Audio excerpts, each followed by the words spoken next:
بسم اللہ الرحمن الرحیم۔ 2 روز بعد جمعہ تھا۔ قاہرہ کی جامعہ مسجد کے خطیب کو عیسیٰ القاہری فقی نے کہہ دیا تھا کہ خطبے میں خلیفہ کا نام نہ لیا جائے۔ یہ خطیب ترک تھے جن کا پورا نام تاریخ میں محفوظ نہیں۔ وہ امیر العالم کے نام سے مشہور تھے۔ اس دور کے دستاویزی ثبوت ایسے بھی ملے ہیں جن کے مطابق خطیب امیر العالم نے کئی بار اس بدعت کو ختم کرنے کے عزم کا اظہار کیا تھا، اور یہ انہی کی کوششوں کا نتیجہ تھا کہ خلیفہ کا نام خطبے سے حذف کیا گیا۔ ایک روایت یہ بھی ہے کہ صلاح الدین ایوبی کو امیر العالم نے ہی مشورہ دیا تھا کہ اس بدعت کے خاتمے کے احکام جاری کریں، اور دو وقار نگار اس کا صحرا عیسیٰ القاہری فقی کے سر باندھتے ہیں۔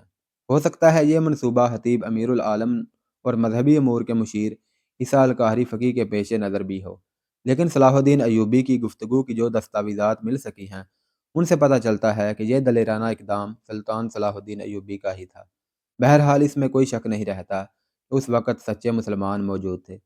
خطیب امیر العالم نے خطبے میں خلیفہ کا نام نہ لیا۔ جامع مسجد میں صلاح الدین ایوبی درمیانی صفوں میں موجود تھا۔ علی بن سفیان اس سے تھوڑی دور کسی صف میں بیٹھا تھا۔ سلطان ایوبی کے متعدد دیگر مشیر اور معتمد بکھر کر عوام میں بیٹھے تھے تاکہ ان کا رد عمل بھانپ سکے۔ علی بن سفیان کے مخبروں کی بہت بڑی تعداد مسجد میں موجود تھی۔ خلیفہ کا نام خطبے سے غائب کرنا ایک سنگین اقدام نہیں بلکہ خلافت کے احکام کے مطابق سنگین جرم تھا۔ اس کا ارتکاب کر دیا گیا۔ سربراہوں میں سے اگر کوئی مسجد میں نہیں تھا تو وہ خلیفہ العاضد تھا۔ نماز کے بعد سلطان ایوبی اٹھا، خطیب کے پاس گیا، ان سے مصافحہ کیا، ان کے چوگے کا بوسہ لیا اور کہا، اللہ آپ کا حامی و ناصر ہو۔ خطیب امیر العالم نے جواب دیا، یہ حکم صادر فرما کر آپ نے جنت میں گھر بنا لیا ہے۔ واپس چند قدم چل کر سلطان ایوبی رک گیا اور خطیب کے قریب جا کر کہا، اگر آپ کو خلیفہ کا بلاوا آ جائے تو اس کے پاس جانے کے بجائے میرے پاس آ جانا، میں آپ کے ساتھ چلوں گا۔ اگر امیر مصر گستاخی نہ سمجھے، امیر العالم نے کہا، تو عرض کروں کہ باطل اور شرک کے خلاف عمل اور حق گوئی اگر جرم ہے تو اس کی سزا میں اکیلا بھگتوں گا، میں آپ کا سہارا نہیں ڈھونڈوں گا۔ خلیفہ نے بلایا تو اکیلا جاؤں گا۔ میں نے خلیفہ کے نام کو آپ کے حکم سے نہیں، خدا کے حکم سے حذف کیا ہے۔ میں آپ کو مبارکباد پیش کرتا ہوں۔ شام کے بعد صلاح الدین ایوبی علی بن سفیان، بہاؤالدین شداد اور چند ایک اور مشیروں سے دن کی رپورٹ لے رہا تھا۔ سارے شہر میں شہریوں کے بھیس میں مخبر اور جاسوس پھیلا دیے گئے تھے جنہوں نے لوگوں کی رائے معلوم کر لی تھی۔ علی بن سفیان نے سلطان ایوبی کو بتایا کہ کہیں سے بھی ایسی اطلاع نہیں ملی جہاں کسی نے یہ کہا ہو کہ خطبے میں خلیفہ کا نام نہیں لیا گیا تھا۔ علی بن سفیان کے بعد آدمیوں نے 2-3 جگہوں پر یہ بھی کہا کہ جامعہ مسجد کے خطیب نے آج خطبے میں خلیفہ کا نام نہیں لیا تھا، یہ اس نے بہت برا کیا ہے۔ اس پر کچھ آدمی اس طرح حیران ہوئے جیسے انہیں معلوم ہی نہیں کہ خطبے میں خلیفہ کا نام لیا گیا تھا یا نہیں۔ ان میں سے 4-5 نے اس قسم کے خیالات کا اظہار کیا کہ اس سے کیا فرق پڑتا ہے، خلیفہ خدا یا پیغمبر تو نہیں۔ ان اطلاعات سے سلطان ایوبی کو اطمینان ہو گیا کہ عوام کے جس رد عمل سے اسے ڈرایا گیا تھا اس کا کہیں بھی اظہار نہیں ہوا۔ سلطان ایوبی نے اسی وقت سلطان نور الدین زنگی کے نام پیغام لکھا جس میں اسے اطلاع دی کہ اس نے جمعے کے خطبے سے خلیفہ کا نام نکلوا دیا ہے۔ عوام کی طرف سے اچھے رد عمل کا اظہار ہوا ہے، لہذا آپ بھی مرکزی خلافت کو خطبے سے خارج کر دیں۔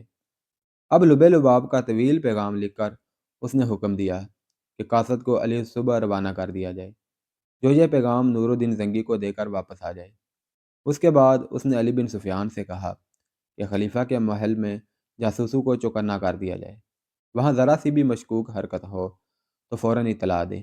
رجب کو سلطان ایوبی جانتا تھا، اسے یہ بھی معلوم تھا کہ رجب خلیفہ کا منہ چڑا نائب سالار ہے۔ سلطان ایوبی نے علی بن سفیان سے کہا، رجب کے ساتھ ایک آدمی سائے کی طرح لگا رہنا چاہیے۔ اس رات خلیفہ کی محفل عیش و طرب میں رجب نہیں تھا، وہ سلطان ایوبی کے قتل کا انتظام کرنے چلا گیا تھا۔ اسے حسن بن صبا کے حشیشین سے ملنا تھا۔ خلیفہ روزمرہ کی طرح باہر کی دنیا سے بے خبر اور ام ارارہ کے طلسماتی حسن اور ناز و ادا میں گم تھا۔ اسے کسی نے بتایا ہی نہیں تھا کہ خطبے میں سے اس کا نام حذف ہو چکا ہے۔ وہ خوش تھا کہ صلاح الدین ایوبی کے قتل کا انتظام ہونے والا ہے۔ ام امارہ نے اسے جلدی سلانے اور بے ہوش کرنے کے لیے زیادہ شراب پلا دی، اور شراب میں خواب آور سفوف بھی ملا دیا۔ اس بوڑھے سے جلدی چھٹکارا حاصل کرنے کے لیے وہ یہی نسخہ استعمال کیا کرتی تھی۔ اسے سلا کر اور قندیلیں بجھا کر وہ کمرے سے نکل گئی۔ وہ اپنے محسوس کمرے کی طرف جا رہی تھی جس میں رجب رات کو چوری چھپے اس کے پاس آیا کرتا تھا۔ وہ کمرے میں داخل ہوئی ہی تھی کہ دروازے کے پیچھے سے کسی نے اس پر کمبل پھینکا۔ اس کی آواز بھی نہ نکلنے پائی تھی کہ اس کے منہ پر جہاں پہلے ہی کمبل لپٹ گیا تھا ایک اور کپڑا باندھ دیا گیا۔ اسے کسی نے کندھوں پر ڈال دیا اور کمرے سے نکل گیا۔ یہ دو آدمی تھے جو محل کی بھول بھلائیوں اور چور راستوں سے واقف معلوم ہوتے تھے۔ وہ اندھیری سیڑھیوں پر چڑھ گئے۔ اوپر سے انہوں نے رسا باندھ کر نیچے لٹکایا۔ لڑکی کو کندھوں پر ڈالے ہوئے وہ آدمی رسے سے نیچے اتر گیا۔ اس کے پیچھے دوسرا اترا اور دونوں اندھیرے میں غائب ہو گئے۔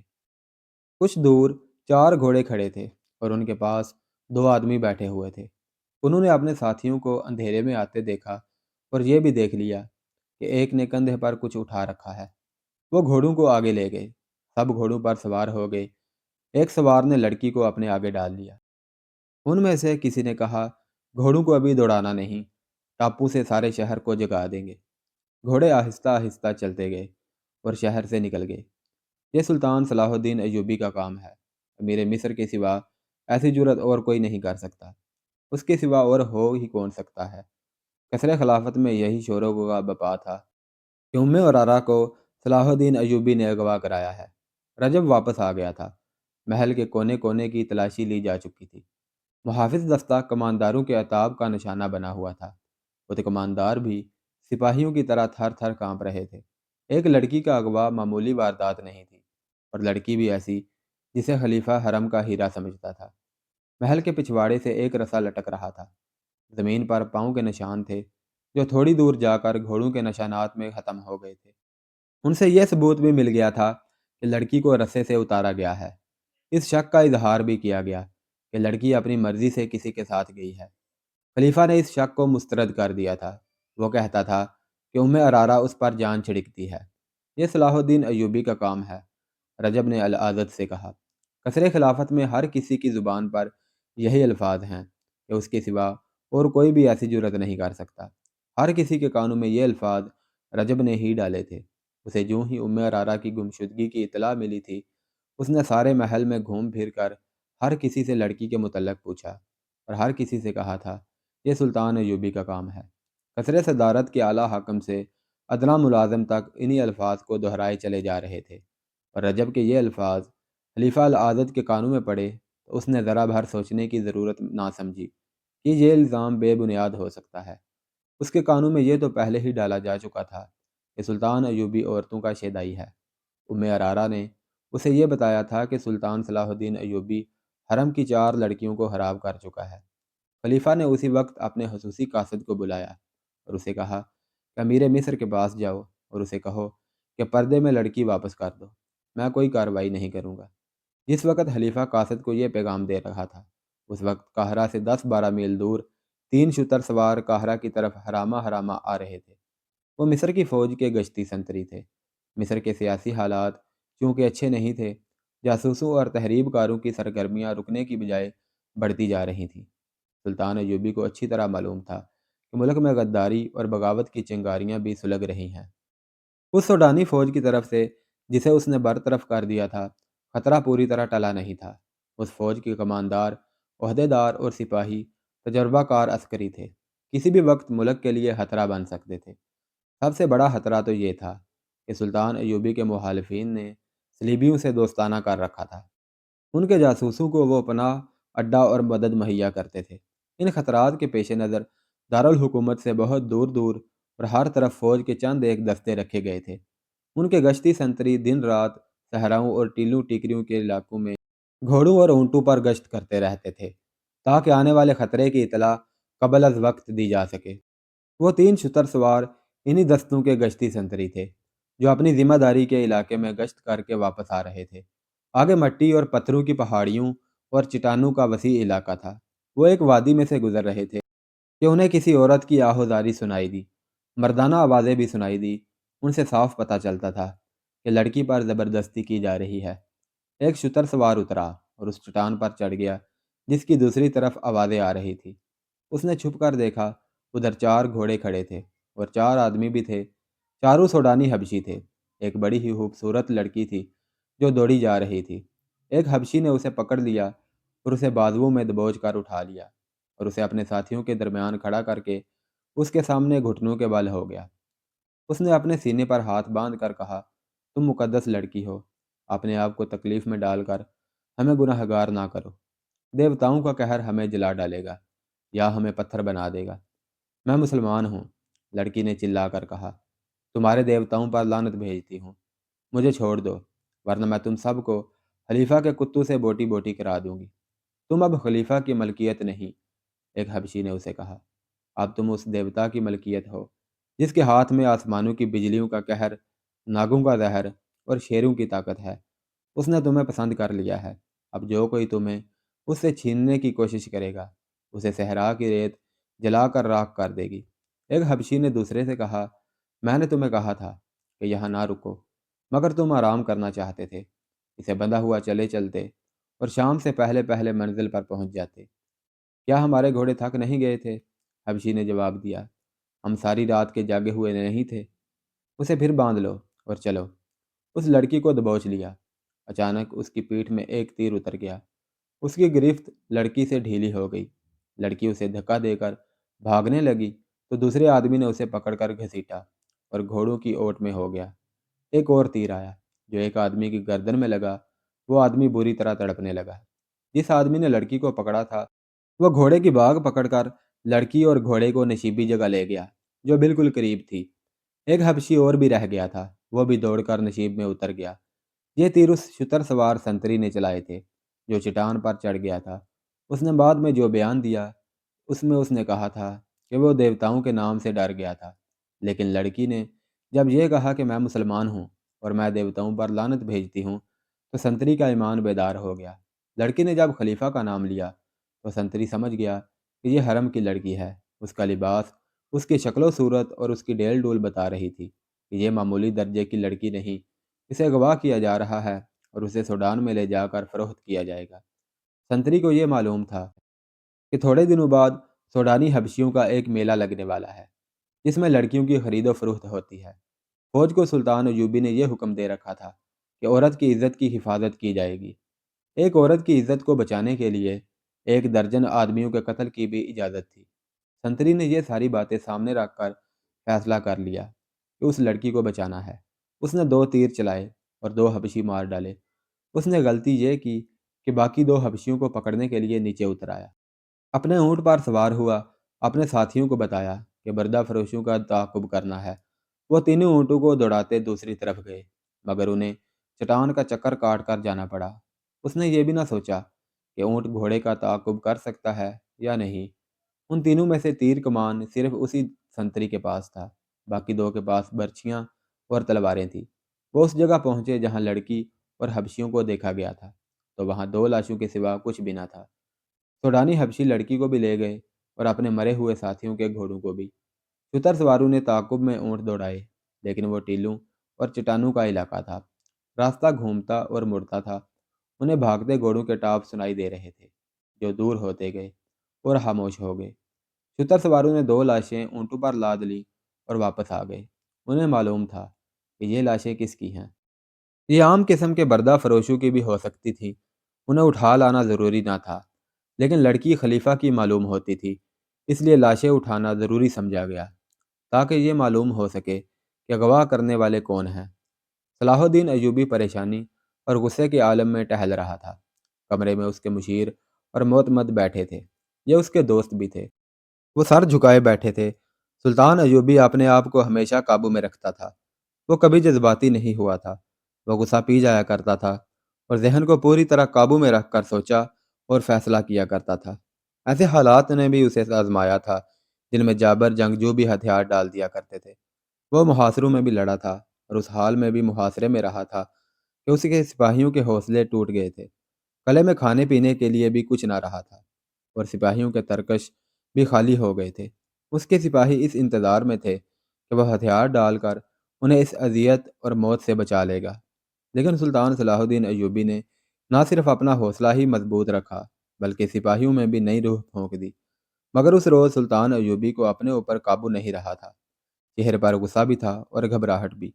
یہی وجہ تھی کہ سب خاموش بیٹھے تھے۔ آج پہلی بار میرا دماغ میرا ساتھ چھوڑ گیا ہے، اس نے کہا۔ کیا یہ ممکن نہیں کہ آپ خلیفہ کے اس پیغام کو نظر انداز کر دیں؟ اس کے نائب سالار الناصر نے کہا۔ میں اسی کوشش میں مصروف ہوں، سلطان ایوبی نے کہا۔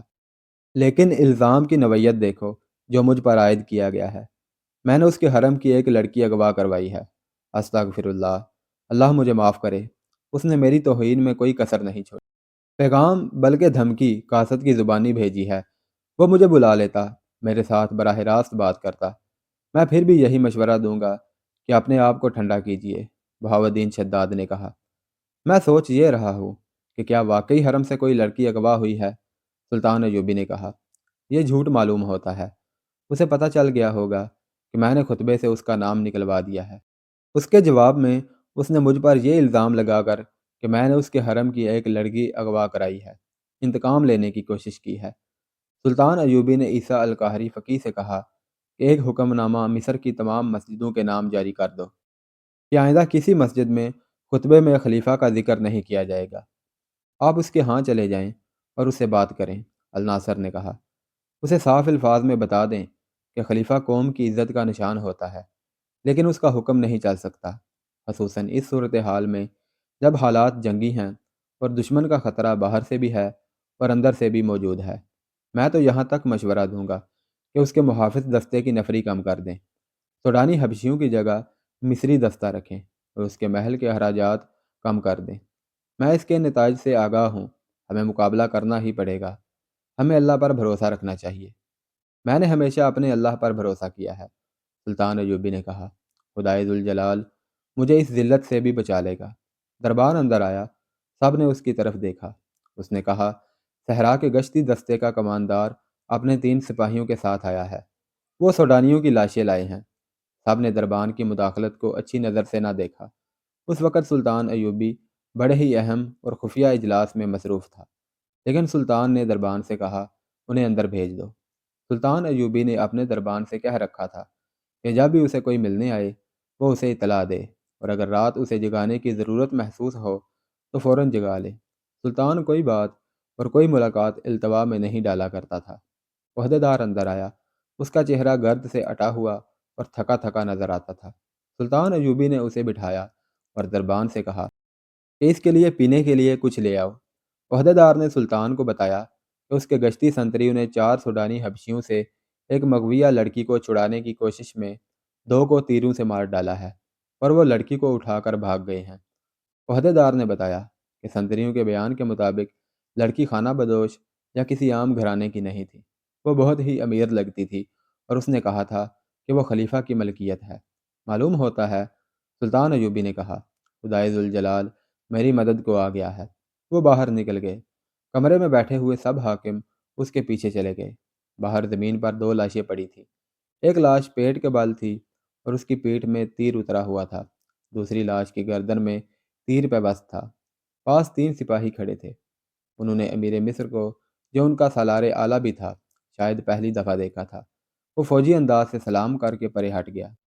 سلطان ایوبی نے ان کے سلام کا صرف جواب ہی نہیں دیا، بلکہ ان سے ہاتھ ملایا اور کہا، یہ شکار کہاں سے مار لائے ہو مومنو؟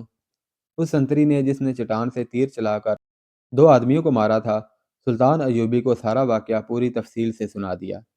کیا یہ ممکن ہو سکتا ہے کہ وہ لڑکی خلیفہ کی ہی داشتہ ہو؟ سلطان ایوبی نے اپنے مشیروں سے پوچھا۔ معلوم یہی ہوتا ہے، علی بن سفیان نے کہا۔ ان کے خنجر دیکھیے۔ اس نے 2 خنجر سلطان ایوبی کو دکھائے۔ جس وقت سپاہی واقعہ سنا رہا تھا، علی بن سفیان لاشوں کی تلاشی لے رہا تھا۔ انہوں نے سوڈان کا قبائلی لباس پہن رکھا تھا۔ کپڑوں کے اندر ان کے کمر بند تھے، جن کے ساتھ ایک ایک خنجر تھا۔ یہ خلیفہ کے حفاظتی دستے کے خاص ساحت کے خنجر تھے۔ ان کے دستوں پر کسر خلافت کی مہریں لگی ہوئی تھی۔ علی بن سفیان نے کہا، اگر انہوں نے یہ خنجر چوری نہیں کیے تو یہ دونوں کسر خلافت کے حفاظتی دستے کے سپاہی ہیں۔ یہ کہا جا سکتا ہے کہ لڑکی وہی ہے جو خلیفہ کے حرم سے اغوا ہوئی ہے، اور اغوا کرنے والے خلیفہ کے محافظوں میں سے ہیں۔ لاشیں اٹھاؤ اور خلیفہ کے پاس لے چلو، سلطان ایوبی نے کہا۔ پہلے یقین کر لیا جائے کہ یہ واقعی خلیفہ کے محافظوں میں سے ہیں، علی بن سفیان نے کہا، اور وہاں سے چلا گیا۔ زیادہ وقت نہیں گزرا تھا کہ علی بن سفیان کے ساتھ کسر خلافت کا ایک کماندار آ گیا۔ اسے دونوں لاشیں دکھائی گئیں۔ اس نے فوراً پہچان لیا اور کہا، یہ دونوں محافظ دستے کے سپاہی ہیں۔ گزشتہ 3 روز سے چھٹی پر تھے۔ ان کی چھٹی 7 دن رہتی ہے۔